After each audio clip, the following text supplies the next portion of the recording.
Muy buenos días, hermanos de Capilla Fidelidad. Mi nombre es Alan Legarda y hoy vamos a estar revisando el capítulo 12 de Segunda de Corintios.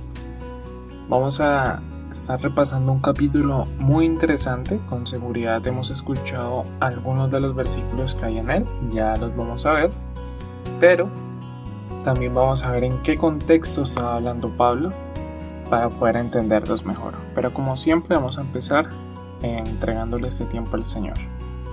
Padre Celestial, gracias Señor por este tiempo, gracias Señor por un nuevo día, unas nuevas oportunidades que nos da Señor, bendiciones, y queremos Señor que seas tú hablándonos a través de tu palabra, que no sea simplemente un audio más que escuchemos Señor, sino de verdad tu poder a través de tu palabra Señor, obrando en nuestros corazones y vidas. Te lo pedimos en tu santo nombre Jesús. Amén. Bueno, como siempre, antes de entrar en materia en el capítulo como tal, vamos a recordar cómo acabó Pablo el capítulo anterior. Es muy curioso porque Pablo, como él mismo dice, se estaba gloriando, como lo vamos a ver en los versículos 16 y 17 del capítulo 11. Pero él aclara que al hacerlo habla en locura, es decir, como si estuviera loco. Esto nos dice dos cosas. La primera es que las cosas de las que nos podemos gloriar en Cristo son locura para el mundo. Y para entender mejor esto, podríamos leer los versículos 23 al 25 del capítulo 11, que dicen: son ministros de Cristo, como si estuviera loco hablo, yo más. En trabajos más abundante, en azotes sin número, en cárceles más, en peligro de muerte muchas veces. De los judíos 5 veces he recibido 40 azotes menos uno. 3 veces he sido azotado con varas, 1 vez apedreado. 3 veces he padecido naufragio. 1 noche y 1 día he estado como náufrago en alta mar. Son algunas de las cosas de las que Pablo está diciendo que se gloría. No sé cuántos tienen muchas ganas de gloriarse de este tipo de cosas, ¿no? Porque la verdad yo no mucho, de ser azotado, de ser apedreado, de naufragar. Y cualquiera que escuche que alguien está orgulloso de algo así, pues seguramente ha de pensar que ese alguien está loco, ¿no? Pero así es como el mundo ve las cosas espirituales. Cosas que a los ojos naturales no tienen sentido. Pero lo segundo de lo que nos habla esto es un aspecto más general, y es que el gloriarnos a nosotros mismos es tan solo locura. No hay nada bueno en nosotros. Hacerlo sería una pérdida de tiempo y, por supuesto, una locura. Así que eso es lo que Pablo ha estado comentando desde el capítulo pasado, y entonces es cuando llegamos al capítulo 12. Así que vamos a ver cómo el capítulo 12 le va a dar sentido a lo último que Pablo mencionó. Así que desde el versículo 1, Pablo nos habla acerca de un hombre que él conoce, nos dice él, que hace 14 años fue arrebatado hasta el tercer cielo. Si conocemos un poco su historia, la de Pablo, sabemos que ese hombre pues es el mismo Pablo. Y si no, pues él igualmente lo dice más adelante. El caso es que Pablo sigue en esto de jactarse, de gloriarse en sus palabras, pero ahora eso va a dar un giro muy interesante. Ya no son cosas extrañas como antes, sino que Pablo se está jactando en este capítulo de algo que de verdad es increíble, y es eso precisamente, ser arrebatado hasta el tercer cielo. El versículo 4 de este capítulo nos dice que fue arrebatado al paraíso, donde oyó palabras inefables que no le es dado al hombre expresar. Yo creo que, si no todos, la mayoría nos hemos preguntado al menos una vez cómo es el cielo, cómo es el paraíso, la gloria de Dios allá en su morada. Y a pesar de que nuestra mente limitada no puede llegar a nada puntual, si algo podemos decir casi que a ciegas es que sin duda eso sería algo maravilloso de ver, y cuánto más de escuchar. Hay muchas obras en la literatura que tratan cosas así, libros, hoy en día hay películas, historias, cuentos, y todo apunta a que un escenario de estos es simplemente increíble. Bueno, pues Pablo podía decir con seguridad que Dios le dejó ver y oír este tipo de cosas. Tan increíble es esto que él dice que son cosas que al hombre no les es dada expresar. Somos como insignificantes comparados con esa perfección de lo que hay en el paraíso. Eso para mí sí empieza a sonar algo de lo que nos gustaría gloriarnos, ¿cierto? De poder decir que Dios mismo nos llevó hasta el tercer cielo. Eso sí suena algo digno de jactarse, podría decir, en nuestra humanidad, ¿no? Pero sin lugar a duda aquí es donde el comportamiento de Pablo se vuelve más extraño, ya que ahora que ha encontrado algo increíble por lo cual gloriarse, vemos lo que dice en el versículo 5. Dice, de tal manera, de tal hombre me gloriaré, pero de mí mismo en nada me gloriaré, sino en mis debilidades. Eso nos suena a algo que nosotros diríamos de estar en su posición, ¿cierto? De tener algo tan increíble de lo cual poder hablar, no nos gloriaríamos en nuestras debilidades, pero vamos a ver qué sentido tiene esto. Es fácil decir que nosotros estaríamos muy orgullosos de poder contar algo como lo que vivió Pablo.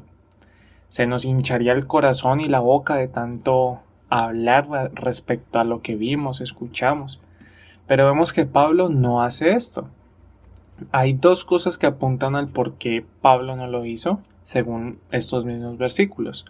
Lo primero es en el versículo 4, que es donde dice que lo que vio y oyó no le es dado al hombre expresar. A pesar de ser un hombre escogido por Dios para predicar, eso que vio el Señor no quería que lo anunciara, porque no era lo que tenía que decir. Eso no le corresponde al hombre hablar, es lo que dice el versículo.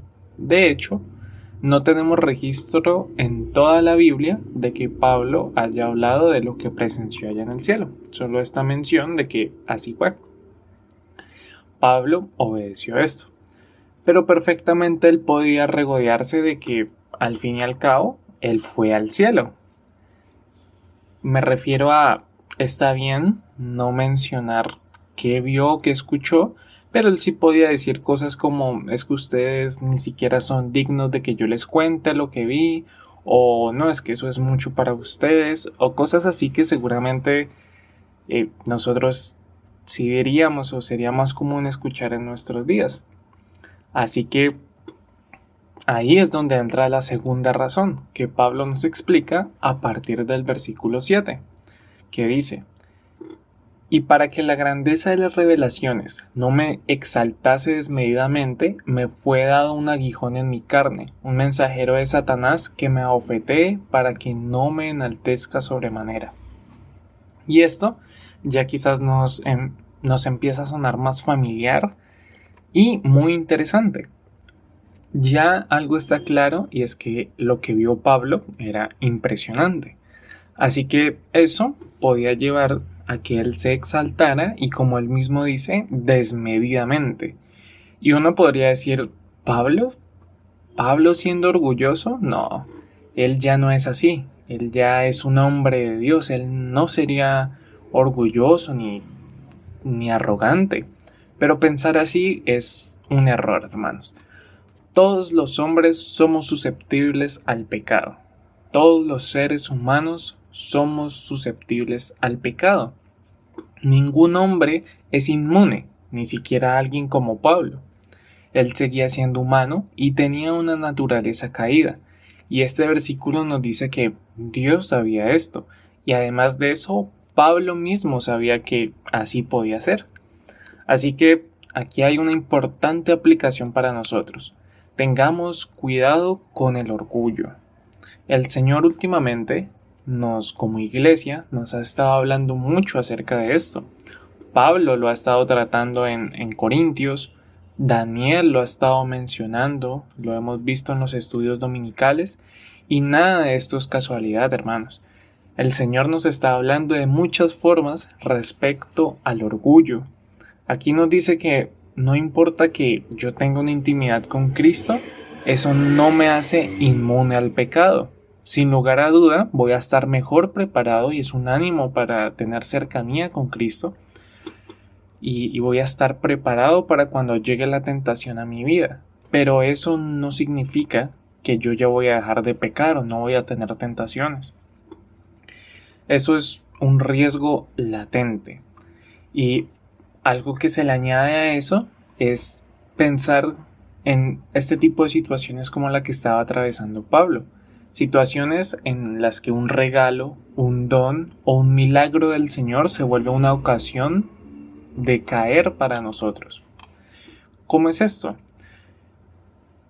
Es situaciones en que pueden suceder muy fácil, sobre todo con el orgullo. Es cualquier bendición de Dios, pensemos en cualquier don o regalo que me haya dado Dios, puede traer orgullo a nosotros, y lo que tendría que ser para bien termina obrando para mal y en nuestra contra. Así que valoremos lo que el Señor nos dé y no permitamos que sus bendiciones se vuelvan tropiezo para nosotros. Para Pablo, sin lugar a duda, era una bendición increíble el poder experimentar lo que el Señor le permitió experimentar.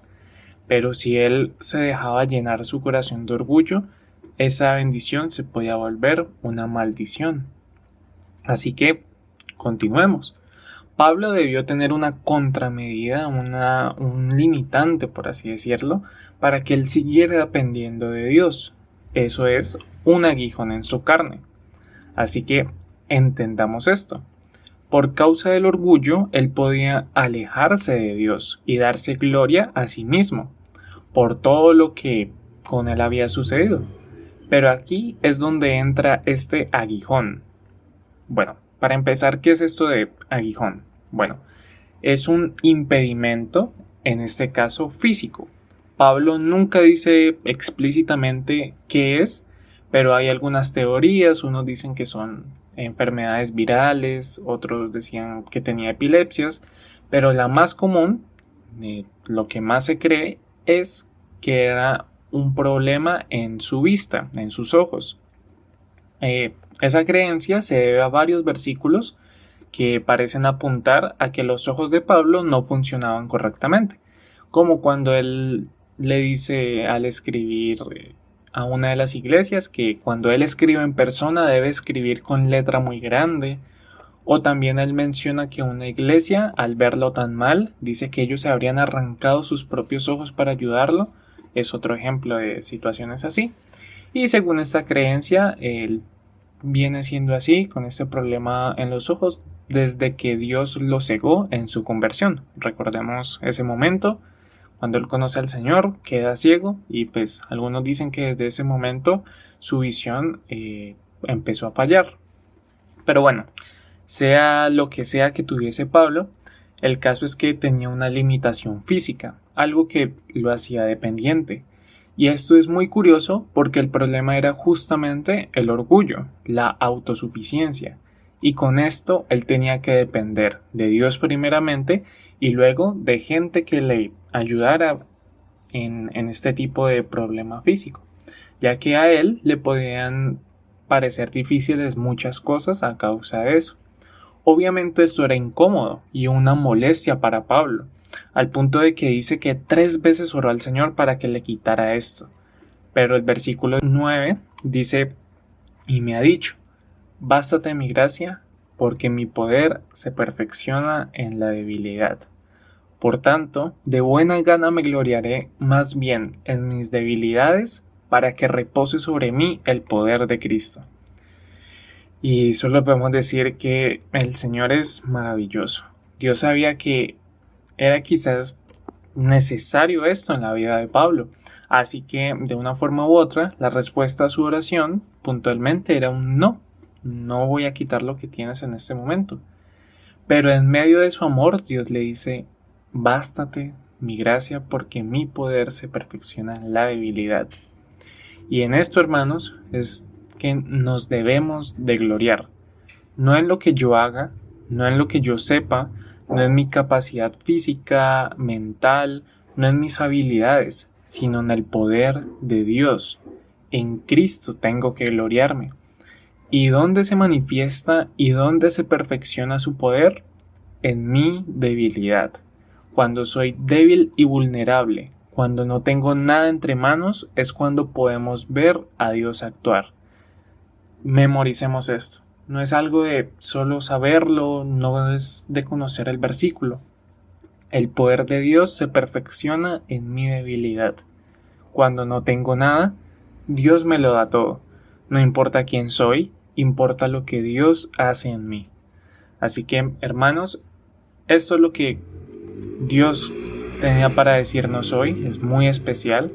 Si soy débil o fuerte, no importa en realidad, porque no se compara con el poder de Dios. Ese poder que se manifiesta en mi debilidad. Así que, entre más débil soy, más fuerte me hace Él. Ese es su poder.